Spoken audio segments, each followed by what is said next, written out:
Hi, I'm Michael Brooks, and I'm occupying my friend David Pakman's studio here. Going to be with you for the next half an hour.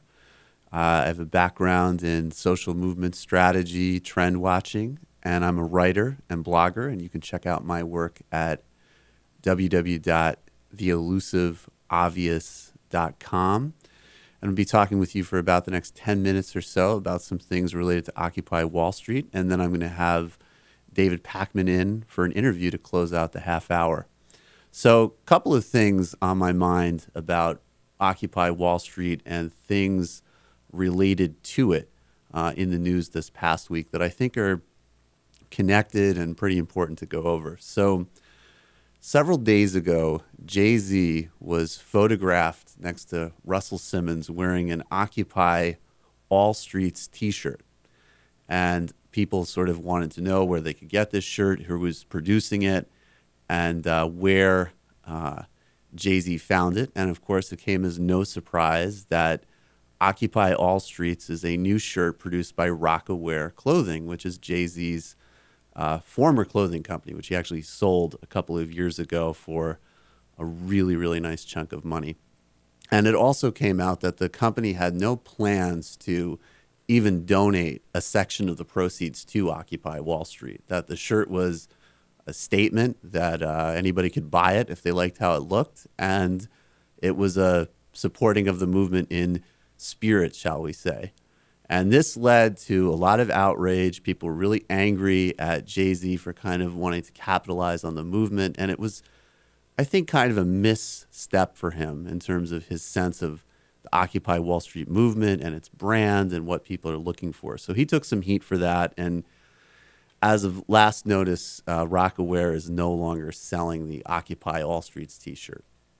And I'm thinking of this because I think that in some ways the Democratic Party can learn something from Jay-Z's misstep here in terms of how to relate to Occupy Wall Street.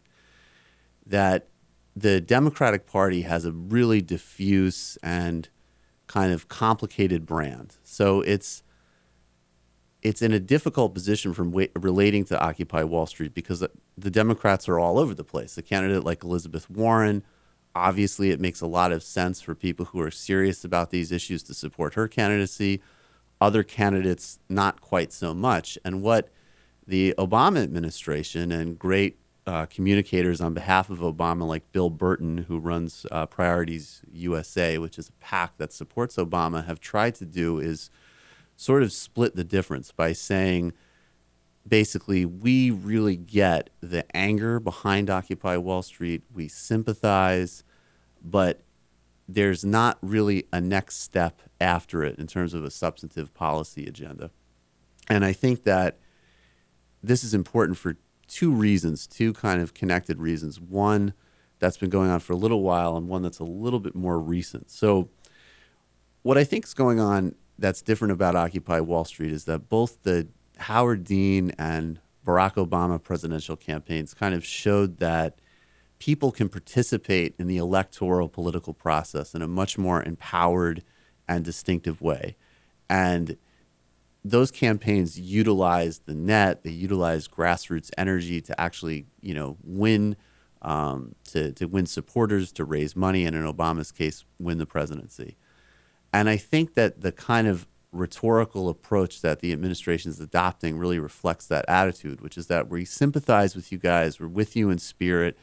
Now go out and channel this energy into voting for us, which isn't necessarily a bad thing. But I think what people want is they don't want to just sort of be used to win another election. They want some role in the political and policy process.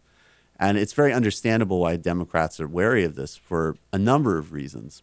And one of which is Occupy Wall Street's sort of edginess, which, you can see at some of the protests and things of that nature. But I think what happened this last week is a real shift in how people are viewing these protests with all of the kind of police raids and the pepper spraying at UC Davis and the kind of massive overreaction of the NYPD in terms of, arresting journalists, throwing the Occupy books, the Occupy library into a bunch of dumpsters. I think that that's shifted some of the moral context around what's happening in Occupy Wall Street. And I want to read you a quote, which I find really interesting in terms of this kind of moral shift around the Occupy Wall Street movement. So I don't know how many people have been following this, but in Egypt, protesters are back out in the street in Cairo, in Alexandria, and they're demanding a speeded up transition away from military rule and towards full democratic and civilian rule. And the military government has responded in very violent fashion. Many people have been killed. A lot of people have been beaten. And this is something that translated by Sultan Saud al-Qassami. I hope I'm pronouncing that correctly.